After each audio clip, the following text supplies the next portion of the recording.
Welcome to part 2 of our National History Day special. Today we're talking about Edwin Chadwick and England's Public Health Act of 1848. So for those unfamiliar with National History Day, it is a nationwide contest for middle and high school aged kids. They create a variety of different projects related to a theme in history and compete kind of like a science fair. And this year's theme is Reaction, Revolution, and Reform in History. We're right in the heart of the state competition, so best of luck to all our competitors. The projects are always amazing. Now, crucially, England didn't really get into the spirit of 1848 like Germany, France, Italy, and Austria. That's not to say that they didn't have some turbulence, but they didn't really get into a major revolution in the way the other countries did. Now, I don't think a certain app appreciated me talking about the spirit of 1848 in France. So let's talk about where it didn't happen. And certainly 1848 capped off nearly 2 decades of tumultuous history in England. The Newport Rising of 1839 was the last armed uprising in Great Britain. It coincided with a major economic depression in 1839. There were also depressions in 1842 and 1848. This birthed the Chartist movement, a movement named for the People's Charter of 1838, which pushed for things like universal male suffrage, secret ballots, and an end to property requirements for Parliament. It also pushed for paid leave for tradesmen to attend to the interests of the nation, equal representation in government, and annual parliamentary elections. Basically, it was a whole bundle of social reforms aimed at getting representation for the poor in government, as well as limiting the influence of wealth. Sound familiar? But the Chartist movement came to prominence during this period, and they sure came close to a revolution in 1848. The Chartists, hearing of the French Revolution, started the new wave of protests, marches, and demonstrations planned to culminate in this procession with their third petition to Parliament. Parliament had a bit of a history of ignoring them. Parliament, in return, revived a statute from the 1600s banning a congregation of more than 10 persons presenting a petition. They also put together a massive show of force around Parliament with police and artillery units to squash any demonstrators, in case you're wondering consistently whose side the police are on. Unfortunately, Parliament was successful. The petition instead gets delivered by a small group of fewer than 10 people and is subsequently ignored. Now, there would eventually be that sort of reform the Chartists were after, but instead of sparking a revolution, Chartism just sort of faded into social compromise, moderate reform leagues, and then eventually the labor movement. And that was really the state of affairs in England. It was slow reform rather than revolution. And so in the spirit of slow reform, I present to you Edwin Chadwick. He was born in Manchester in 1800. His mother passed away when he was young, but his father was a brilliant guy and father to John Dalton, the same Dalton for whom the unit of atomic mass is named. Chadwick went to boarding school in Stockport before moving to London at the age of 10, where he continued his education between a series of private tutors and a bunch of self-teaching. His father remarried in 1820.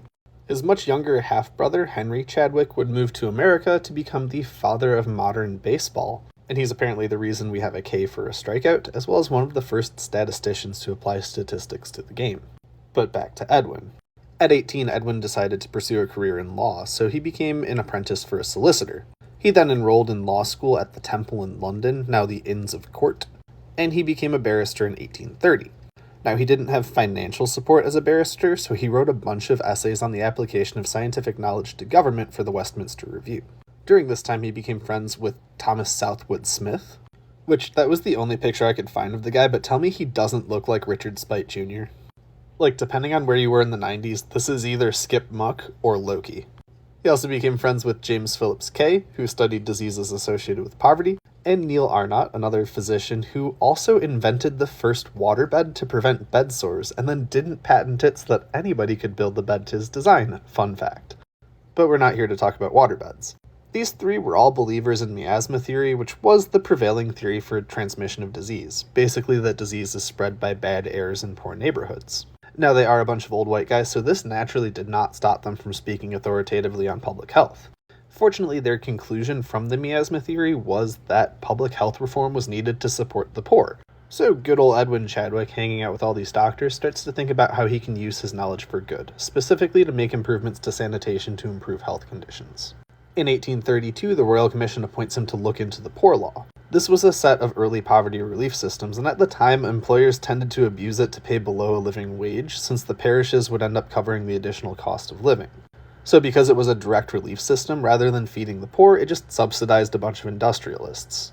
Sound familiar? Well, Chadwick had this idea to draft the new Poor Law of 1834, which then pushed the poor into workhouses administered by a poor law union rather than providing direct relief. So still not great.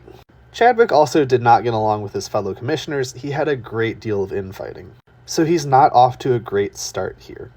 Then comes our old friend typhus. So an 1838 outbreak of typhus gives Chadwick the opportunity to leave the administration of the Poor Laws behind and go investigate with his doctor buddies. And in 1842 he publishes this report on the sanitary conditions of the laboring population of Great Britain. This was a labor of love. He compiled it from questionnaires at the poor law unions, combined with discussions from surveyors, builders, prisoners, police, and factory inspectors. I don't know that he actually spoke with the poor. Outlandish. But this was the first time in British history that doctors were actually sent to examine the social determinants of disease in response to an outbreak. And his conclusions were, again, confidently incorrect, but helpful. So he concludes that better water supply and drainage was needed to improve sanitation in the area to reduce the typhus. His investigation also concluded that every house should have a water supply rather than using a public standpipe, and it used evidence for other public water systems to develop this venous and arterial system for water. So basically every house has its own water supply, and then they have toilets that then discharge into egg-shaped sewers to be transported away from the population center, which reduces river pollution.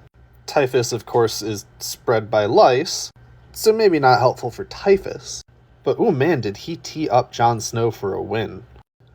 So these rules were eventually implemented in the Waterworks Clauses Act of 1847, along with caps on water supply or profits. So basically you couldn't gouge for your water supply. His report also led to the Public Health Act of 1848, which was the first instance of the British government directly acting for the health of its citizens. Now this got pretty watered down, pun intended, but it included water supply to every house and improved drainage for streets and sewers.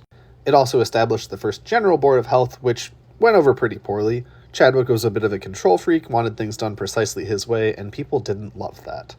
But the General Board of Health would eventually become the Ministry of Health.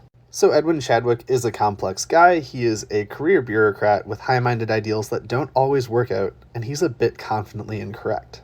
He's certainly not the only reason that England stayed out of the spirit of 1848. However, his push for public health as a matter of common good is emblematic of those gradual social changes experienced by England in stark contrast to the revolutions of 1848.